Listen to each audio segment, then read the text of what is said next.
Vamos começar nossa aula. Nós estamos neste estudo desde o começo do ano, a identidade presbiteriana, e vamos fechar hoje um ciclo quanto a este assunto dentro da questão histórica. Nós vimos os chamados pré-reformadores, vimos os reformadores, e como, digamos, um capítulo final da parte histórica, nós veremos hoje as mulheres da Reforma. É interessante, não houve nada programado, mas caiu no Dia das Mães, né? As mulheres da Reforma. E não foi programado. Mas é muito interessante isso, porque de fato Deus levantou os homens. Os homens foram as pontas de lança nesta guerra espiritual. Mas Deus usou mulheres também, como nós veremos aqui. Deus usou da forma que mulheres podem ser usadas, e podem de fato. Deus usou a influência, a misericórdia, o amor. Deus usou algumas mulheres naquele período tão difícil que foi o período da Reforma Protestante. Difícil porque havia perseguição, havia morte por conta de questão religiosa, né? A Igreja Católica Apostólica Romana matou muitos protestantes porque eram julgados como hereges e eram condenados à fogueira, condenados ao enforcamento, né? Então, nesse período de tantas trevas espirituais, de tanto choro, de tantas pessoas largando tudo para fugir da perseguição, indo para outras cidades, Deus levantou mulheres muito piedosas para que fossem usadas por Ele. É um estudo muito interessante este aqui. Vamos então pedir a bênção de Deus mais uma vez. Pai Santo, nós te louvamos por este privilégio que temos de cultuar o Teu nome nesta manhã. Te louvamos pelos Teus poderosos feitos na história do Teu povo, ó Pai. Te louvamos porque o registro do que o Senhor fez com os nossos irmãos no passado pode ser apreciado por nós hoje e pode nos servir de inspiração para que nós tenhamos a mesma ousadia, para que nós tenhamos a mesma coragem, a mesma ação de misericórdia, de cuidado para com aqueles que sofrem.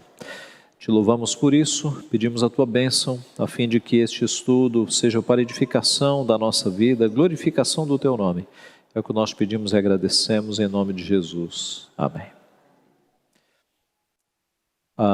Eu devo dizer que nós temos uma limitação de tempo, não é? Então, por isso eu tive que selecionar algumas mulheres. Eu devo ter selecionado aqui 4 ou 5 mulheres. Mas daria para falar aí de no mínimo 10 mulheres que foram muito usadas naquele período. Tá? Então eu tive que fazer uma seleção por conta da nossa limitação de tempo. O texto da mulher virtuosa, Provérbios 31. Enganosa é a graça e vã a formosura, mas a mulher que teme ao Senhor, essa será louvada. Este é o grande ideal das mulheres, não é? Não é passar horas e horas na academia, em tratamentos estéticos. O ideal da mulher sábia é aperfeiçoar-se no Senhor, é buscar uma comunhão com o Senhor.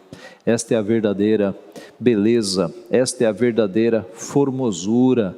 Enganosa é a graça e vã a formosura. Graça e formosura são enganosas porque elas passam, não é?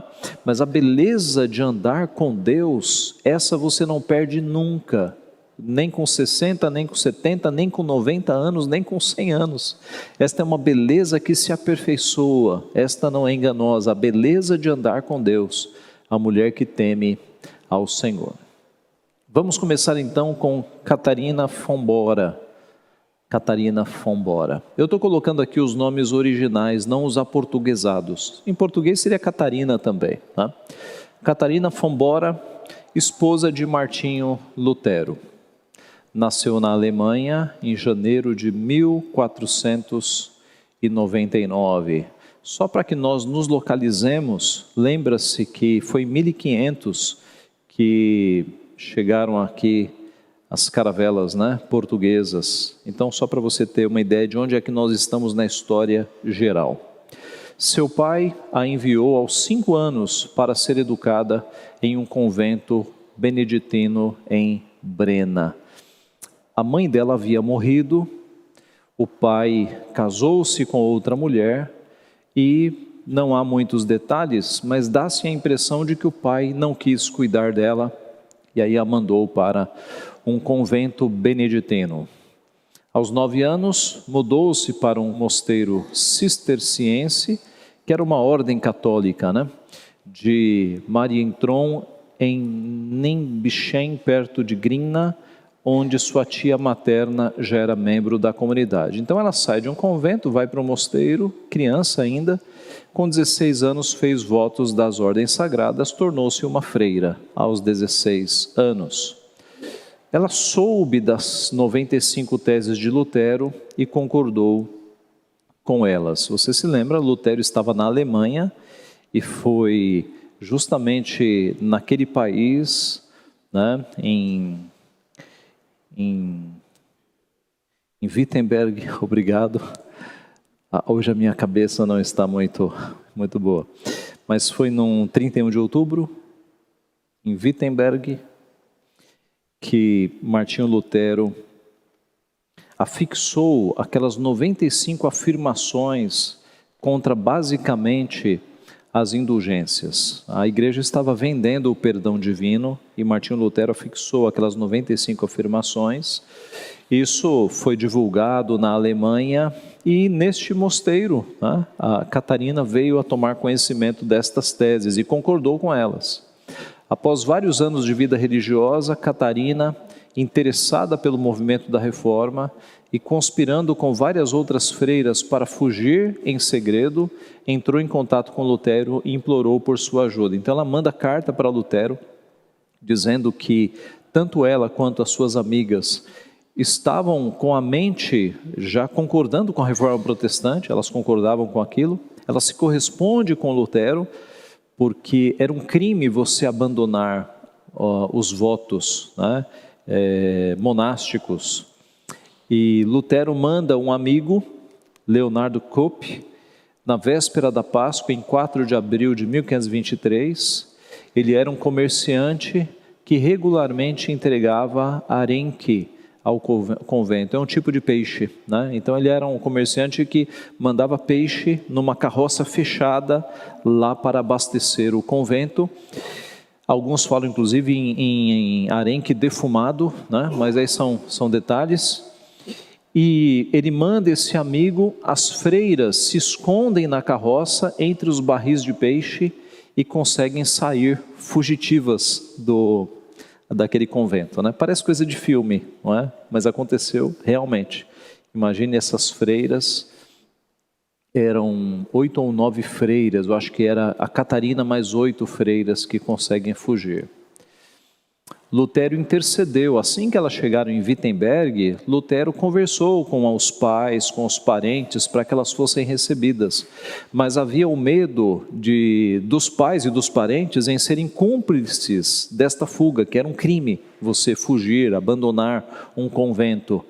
Então eles se recusaram, temendo se tornarem cúmplices da fuga, que era um crime.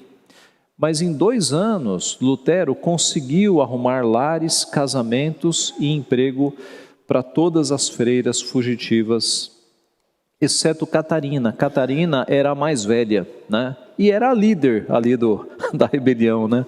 Do movimento. As outras eram mais jovens. Catarina tinha aqui por volta de 25, 26 anos. As outras eram bem mais jovenzinhas, rapidamente conseguiram casamentos. Catarina ficou. E ela teve vários pretendentes, mas ela queria se casar com Lutero. Ela não aceitou nenhum pretendente, tá?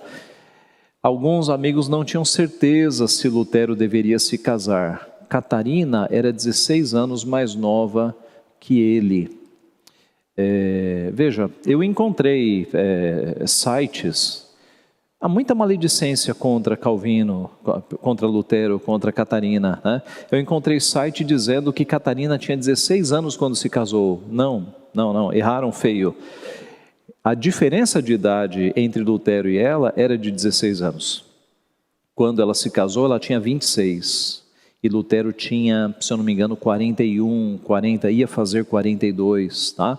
41 e 26, era uma diferença aí de aproximadamente 16 anos. Tá? Philippe Melanchthon, que era discípulo de Lutero, achava que este casamento não seria bom para Lutero, porque prejudicaria o rumo da reforma. Então Lutero recebeu conselhos para não se casar, né? Mas ele chegou à conclusão de que o seu casamento, abre aspas, agradaria seu pai, irritaria o Papa, faria os anjos rirem e os demônios chorarem. Esse é Lutero, né? Esse é Lutero. Ele então, por que agradaria o seu pai? Porque há anos Lutero não falava com o seu pai. Eles tinham uma briga, um desentendimento. Tá? Eles casaram-se em 13 de junho de 1525 e o casamento reaproximou Lutero do seu pai. O seu pai veio para o casamento e houve uma reconciliação entre eles. Eles foram morar no Claustro Negro Augusteum. Era um local, era um prédio antigo que havia sido usado para o ensino de frades agostinianos em Wittenberg. Era um prédio com salas, tá? Era um lugar muito grande. E esse prédio foi recebido como presente de casamento pelo irmão do protetor de Lutero, Frederico III, eleitor da Saxônia.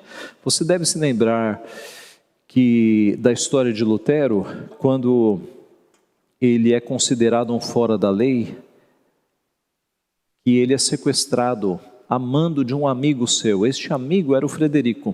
Né? Esse Frederico era um eleitor, tinha dinheiro, tinha posses, e ele simpatizava muito com Lutero. Então, aqui, o irmão do Frederico, ele deu esse prédio de presente de casamento para eles.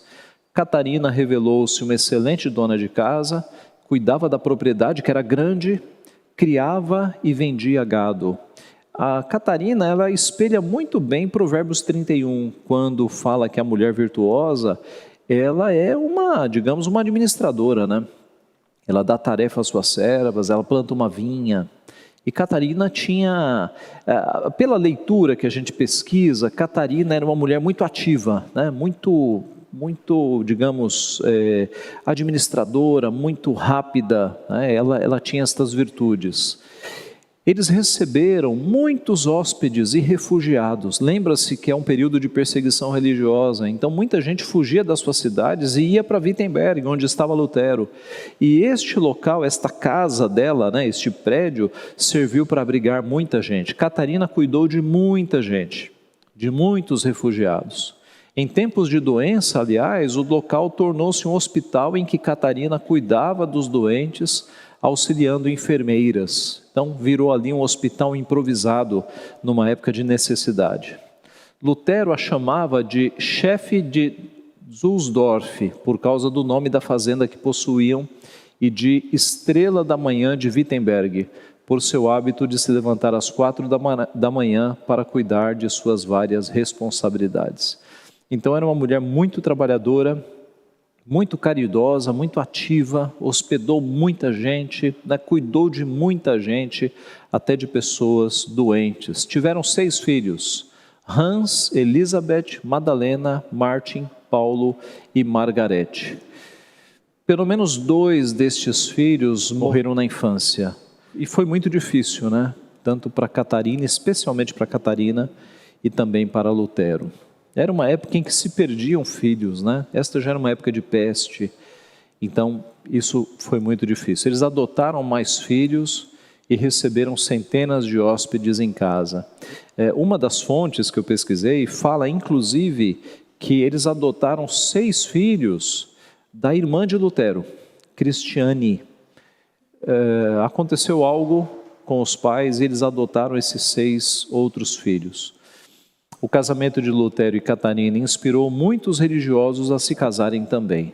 Era uma afronta ao catolicismo você ver ex-padres se casando, né? Rompendo os votos de celibato. Isso era afrontoso. Os católicos, eles ficavam indignados com isso, tá? E por isso que...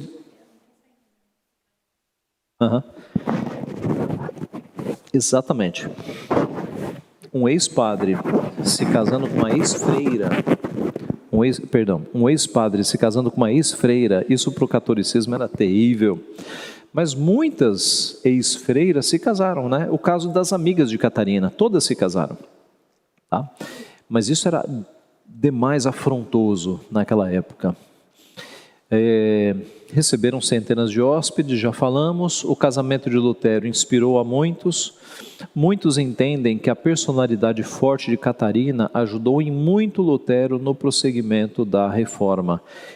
Além de uma grande administradora, era muito organizada, era muito dinâmica. Então, Lutero tinha em casa, de fato, uma mulher com virtudes muito nobres, né? Ela foi uma mulher, uma grande auxiliadora de Martinho Lutero. Ela morreu em dezembro de 1552. Uma outra personagem de que nós já falamos em outras ocasiões é Idelette von Birrer, esposa de João Calvino. Ela nasceu em 1500, note que Catarina nasceu em 1499, em Ligue, na Bélgica. Casou-se primeiro com Jean Stordeur, me perdoem as pronúncias, viu gente, em 1530. Tiveram 2 filhos. Juntamente com o marido, ela deixou a fé romanista e tornou-se anabatista. E sendo anabatista, irmãos, era um ramo da reforma que cria que você tinha que batizar de novo. Por isso, anabatista, né? Aná de novo, batizar de novo. Então eles criam que o batismo católico não havia valido, você tinha que batizar as pessoas na fase adulta, eles não acreditavam em batismo de crianças, ok? Numa época em que tanto reformados quanto católicos criam que a criança deve ser batizada, os anabatistas eram os únicos que não criam, tá? Era como que uma seita ali no meio da reforma. Por causa da perseguição romanista, que declarou os anabatistas hereges, eles foram para Estrasburgo, justamente no momento em que Calvino estava em Estrasburgo, naqueles 3 anos em que Calvino foi expulso de Genebra e teve que ir para Estrasburgo. O seu marido morreu da peste bubônica. Eles conheceram Calvino em Estrasburgo, não é? Contam-nos as fontes de que eles conheceram Calvino e começaram a ir na igreja de Calvino. Então houve um contato ali primeiro de Calvino com ela e com seu marido. Ela ficou viúva. Em uma carta a Farel sobre casamento, e um parênteses aqui, Calvino era solteiro e os amigos de Calvino viviam apresentando possíveis pretendentes para Calvino, dando aquela forcinha, né, para ver se Calvino casava. Mas ele rejeitava todas. E essa é a razão. Ele diz assim: eu não sou um daqueles tolos que podem admirar defeitos depois de serem cativados pela beleza. A única beleza que me atrai é a de uma mulher modesta, complacente, não paqueradora, parcimoniosa, paciente, que zele pela minha saúde. Em outras palavras, Calvino era um homem muito doente. Ele precisava de uma mulher que tivesse paciência. Calvino tinha muitas doenças. E ele lidou com essas doenças e morreu jovem, né? Morreu ali com 55 anos. Então ele não precisava, ele não pensava em beleza física, ele pensava em uma mulher que fosse firme, que tivesse paciência com ele, né? E ele encontrou isso em Idelette. O marido de Idelette morreu e ela casou-se com João Calvino em 1540. Eles tiveram filhos que morreram na infância. Algumas fontes falam de um filho que morreu na infância. Eu encontrei pelo menos 3 fontes que falam que eles tiveram 3 filhos que morreram assim logo depois do nascimento, né? Então, ela tinha 2 filhos do primeiro casamento, mas com Calvino nenhum filho foi adiante. Idelette morreu em 1549 de uma doença lenta. Não se diz que doença era essa, mas depois que ela perdeu o último filho, pouco tempo depois, ela entrou numa doença que a colocava na cama várias vezes, e no decorrer dos tempos ela foi piorando até falecer. Essa foi Idelette von Birrer. Anna Reinhardt. Esta foi esposa do Zuínglio. Ela é mais velha, né? Tanto Zuínglio quanto ela vem de uma geração anterior a Calvino. Nasceu possivelmente em 1484, casou-se com John von Meyer Nonau, que lhe deu um filho e 2 filhas, mas o marido morreu em guerra. Desde o início do ministério de Zwinglio, foi uma ouvinte atenta dos sermões de Zwinglio. Ela casou-se com Zwinglio secretamente em 1522, e Zwinglio foi então o primeiro reformador a se casar, e os romanistas o acusaram de quebrar o voto do celibato. Então, foi um escândalo também, né? Você ter um religioso católico, apostólico romano, como Zwinglio, se casando. Então, foi um escândalo novamente. Ana era excelente dona de casa, recebia muitos convidados. Em 11 de outubro de 1531, Zwinglio morreu em guerra. Nós vimos isso, né? Como capelão ele foi à guerra, e Ana sofreu muito com a morte do marido. Um jovem reformador, Henrique Bullinger, e sua esposa deram um lar a Ana e se tornaram filhos amados para ela. Eles eram bem mais jovens. Depois da morte do seu marido Zwinglio, eles acolheram Ana com as suas 2 crianças em casa. Então, Bullinger assumiu o lugar de Zwinglio como provedor e agiu como um pai para as crianças, supervisionando e pagando por sua educação. O Bullinger e a sua esposa, né? Bullinger disse sobre a sua morte em 6 de dezembro de 1538. Ela faleceu suavemente, como uma luz suave, e foi para casa com seu Senhor, adorando e recomendando a todos nós a Deus. Nós temos também Ana Bullinger, que é justamente a esposa do Bullinger, né? Um jovem reformador. Os 2, Ana Bullinger e o Henrique, que deram a acolhida a Ana Reinhardt, que era a viúva do Zwinglio. Ana Bullinger, esposa, então, aportuguesando, né? O Henrique Bullinger. O nome de solteira dela é essa daqui, Anna Adlisweiler. Ela nasceu na Suécia em 1504. Com a morte do pai, quando tinha 8 anos de idade, sua mãe a entregou ao convento de Odenbach, em Zurique. Você percebe, né, que essa é a segunda que é entregue a um convento na infância.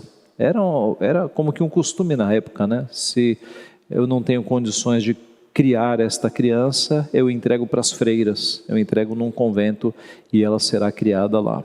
Foi o caso aqui também. Ela converteu-se ouvindo uma pregação de Zwinglio no próprio convento. Então houve um momento na história em que Zwinglio teve autorização para pregar no convento, e foi a primeira vez que ela teve acesso à pregação bíblica reformada, e ela converteu-se ouvindo um sermão de Zwinglio. O Bullinger, que também estava ligado, embora fosse mais jovem, com Zwinglio, visitou o convento e se apaixonou por Ana. E Bullinger escreveu a Ana a que é considerada a mais antiga carta de amor de um reformador. É interessante, aqueles não eram tempos românticos, não é? Então, havia muitos casamentos arranjados. Os pais arranjavam com quem a filha ou o filho iam se casar. Não havia muito romantismo. Mas essa questão, né, este relacionamento de Bullinger com Ana, é uma coisa diferente para aquela época. Era um relacionamento romântico. E alguns consideram esta carta uma carta de amor de um reformador. Ele escreveu então para Ana enquanto ela estava ainda no convento: a soma de tudo é que o maior e mais seguro tesouro que você encontrará em mim é o temor de Deus, piedade, fidelidade e amor, que com alegria vos mostrarei, e trabalho, zelo e diligência que não faltarão nas coisas temporais.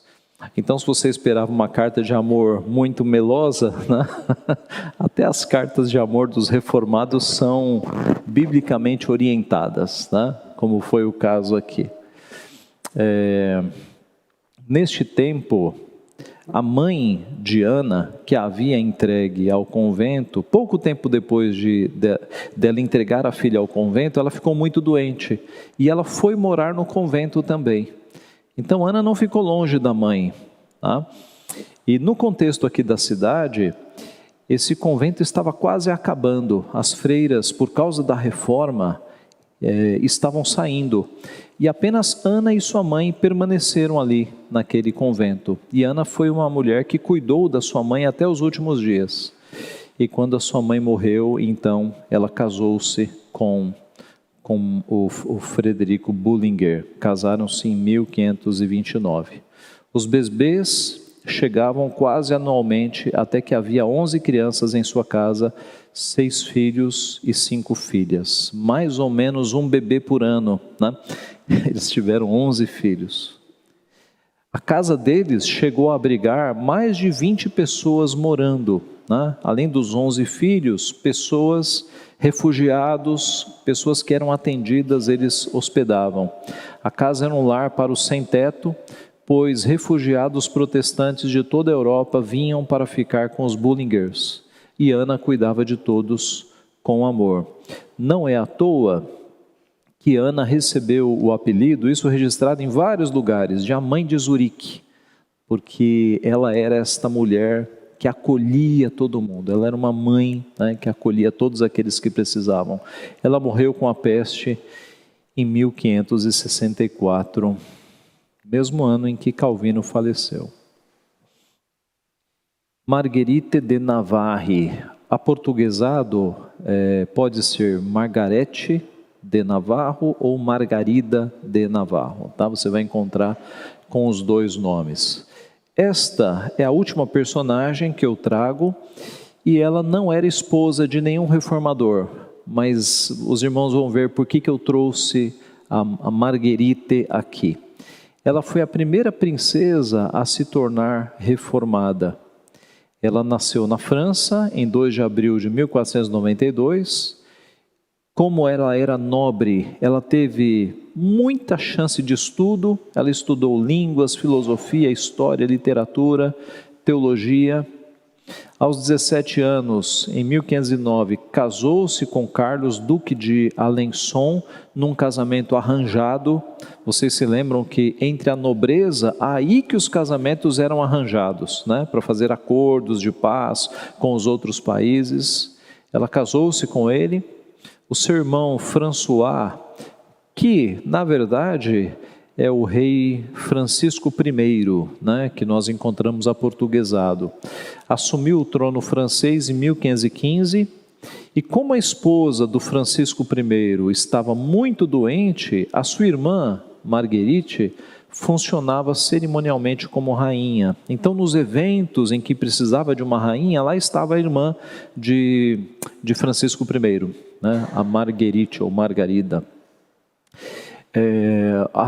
Os livros mostram que Francisco I, François, ele admirava muito a sua irmã.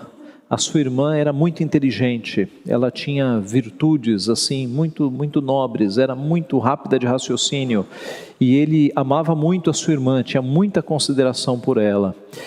E ela foi influenciada pela pregação protestante da época e usou esta posição para difundir o protestantismo. Note que aqui nós estamos na França. Você já tinha ali no começo o protestantismo, né? A pregação já havia saído da Alemanha. Você já tinha Calvino, a história nos mostra ela recebendo Calvino, correspondendo-se com Calvino. Então, ela na sua mocidade, ela foi influenciada e ela usou essa posição para difundir e para proteger o protestantismo. Alguns presos protestantes foram libertados graças a ela. Houve episódios em que pessoas que iam morrer, porque o rei Francisco os havia condenado à morte, ela intercedeu e ela conseguiu tirar da morte, né? Em fevereiro de 1525, ela ficou viúva e casou-se com o rei de Navarra, católico, Henri d'Albret. Novamente um casamento arranjado, né? Ele era católico, ela já era protestante. A história nos mostra, inclusive, que ela fazia reuniões protestantes escondida do marido, porque o marido era muito católico, e num desses eventos, o marido, que já estava desconfiado de que a sua esposa estava fazendo reuniões protestantes, como que ali nos fundos do palácio, nos fundos não, na parte mais baixa, nos porões do palácio, numa dessas ocasiões, ele tentou dar um flagrante. Os pastores que estavam na reunião conseguiram escapar, ficaram apenas os servos, as servas e ela, e ele deu um tapa no rosto dela. E esse tapa chegou ao conhecimento de Francisco, o irmão, que era rei, e o rei ficou irado contra este marido católico, e fez ameaças, e a situação ficou muito feia entre os dois. Em 1531, ela se tornou a primeira poetisa feminina do protestantismo. Eu trouxe aqui um dos versos dela. Envolta em pele de cordeiro está a palavra sagrada, gravada com marcas de um vermelho sangue profundo, selada com 7 selos, agora pode ser ouvida por aqueles que sabem que a lei e a graça estão casadas. É claro que em português não vai ter as rimas do francês, né? Mas ela era muito versada em literatura e em teologia. Então você percebe que não é uma poesia rasa, superficial. Ela conhecia a Bíblia, conhecia a teologia. Ela era uma mulher muito influenciada, que lia muito a Bíblia, influenciada pelo protestantismo. Ela hospedou reformadores, inclusive João Calvino. Seu irmão continuou católico, perseguindo duramente os protestantes. Enquanto a Marguerite estava no mesmo palácio que o seu irmão, ela conseguia proteger muito mais, e o seu irmão era mais comedido. Depois que ela mudou-se, aí o seu irmão avançou nesta perseguição. Mesmo assim, ela continuou protegendo protestantes. Ela era conhecida como a ministra dos pobres. Morreu em 21 de dezembro de 1549. E aqui nós encerramos. Nós vimos então Marguerite de Navarre, Anna Bullinger, Anna Reinhardt, Idelette von Behet e Catarina von Bora. Eu quase coloquei aqui outra personagem, Anne Skill, que é tida como alguns como uma mártir do protestantismo, porque na Inglaterra ela foi perseguida por ter convicções protestantes e foi torturada e foi morta por amor a Cristo, né? Eu achei que não ia dar tempo, eu não a coloquei. Anne Skill, ela também foi uma reformada com este diferencial. Ela morreu por ser protestante. Estas que nós vimos aqui morreram por doença, né? Todas elas. Mas você teve a Igreja Católica, inclusive, matando mulheres naquele período, né? Mulheres protestantes que haviam negado as heresias do catolicismo.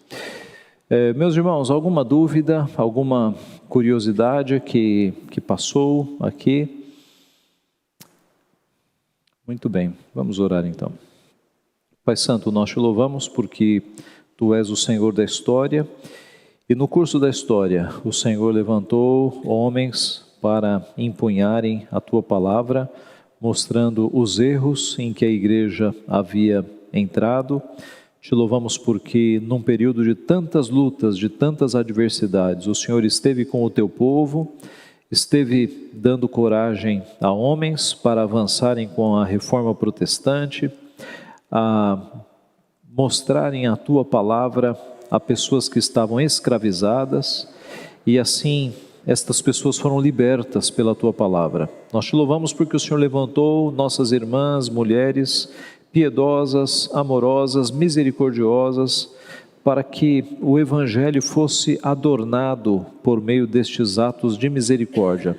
Te louvamos porque o Senhor, ó Pai, protegeu e deu ousadia, deu coragem a todos estes nossos irmãos. E pedimos a mesma graça, pedimos que nos abençoe, para que nestes dias que são de paz, em que nós temos o Evangelho permitido no nosso país, nós não nos acomodemos, mas nós façamos o Evangelho do Senhor avançar sobre esta nação e sobre os demais povos que ainda não têm contato com Ele. Dá-nos, ó Pai, as virtudes que o Senhor deu aos teus servos no passado, de modo que o teu Evangelho seja adornado também pelas nossas boas obras, Pai. Abençoa-nos neste dia, que é um dia que pertence ao Senhor, é um dia de descanso, para que nós descansemos no Senhor, a nossa mente, o nosso coração, o nosso físico, e que o nosso descanso glorifique ao Senhor, e que nós glorifiquemos ao Senhor com os nossos atos de culto,